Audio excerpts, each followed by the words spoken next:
Welcome to AI Brief. I'm Amin. And I'm Leah. And today, we're diving into some really fascinating developments in AI. We certainly are. There's Anthropic looking at AI, well-being. Adobe's Firefly is making leaps. Plus Google DeepMind's music AI, and just a whole load of other updates and tools. Let's get started. Okay, first up, Anthropic.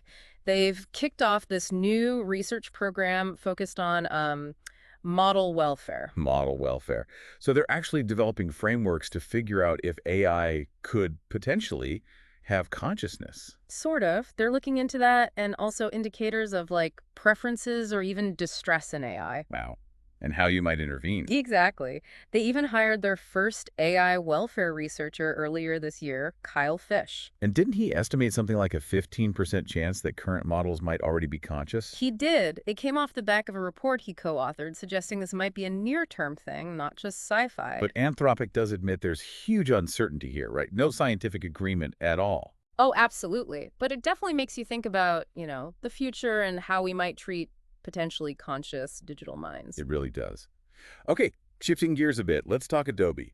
Big news from their Max London event for the Firefly AI platform. Huge news. 2 new image models dropped. Firefly Image Model 4 and 4 Ultra. And the promise is, what? Much better quality.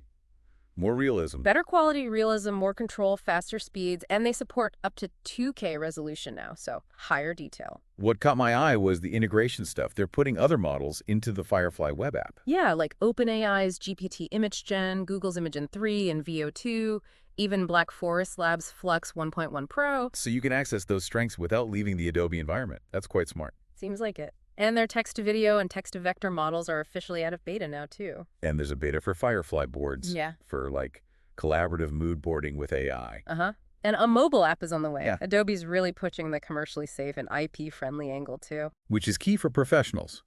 Plus, those new content authenticity features for metadata helps with transparency. It feels like they want pros to use the new AI stuff easily within the tools they already know, but also pull in other tech. Makes sense.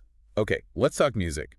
Google DeepMind has upgraded its music AI sandbox. Yes. The main thing is Lyria 2, their new music generation model. And this powers new features. Create, extend, edit.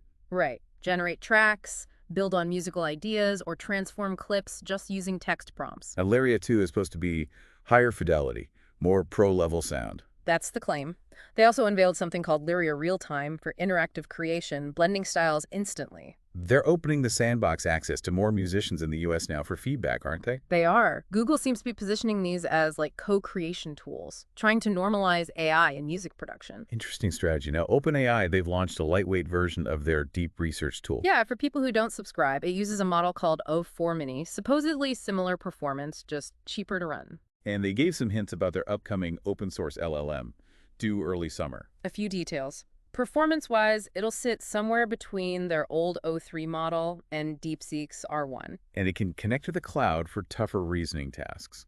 That's a neat feature for an open source model. It is. Meanwhile, Baidu released new Ernie models, Ernie 4.5 Turbo and Ernie X1 Turbo. Claiming better reasoning, fewer hallucinations, the usual promises. And importantly, they say it's much cheaper than rivals. Their CEO, Robin Lai, was talking up AI agents and cloud integration too. Focus seems to be on useful applications across their products. Seems like a common theme. And quickly, Higgsfield AI, they do that realistic motion video stuff. They also launched a turbo model. It's faster and cheaper. 1.5 times faster, 30% cheaper. And they added 7 new motion controls, like a Spike Lee-inspired double dolly. Specific. Okay, so those are the big headlines.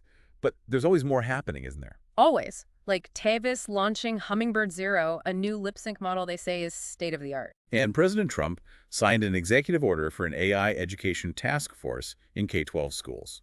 Lovable updated their app-building platform, Lovable 2.0, with collaborative workspaces. Grammy winner Imogen Heap released AI style filters on the Gen Music platform. Lets you generate instrumentals in her style. Perplexity is partnering with Motorola to get its AI search pre-installed on phones. Researchers found AI training plateaus with standard reinforcement learning, so they're looking at teaching through experiences instead. And Amazon's got a new AI coding benchmark they claim is more accurate for assessing startup models. Cool.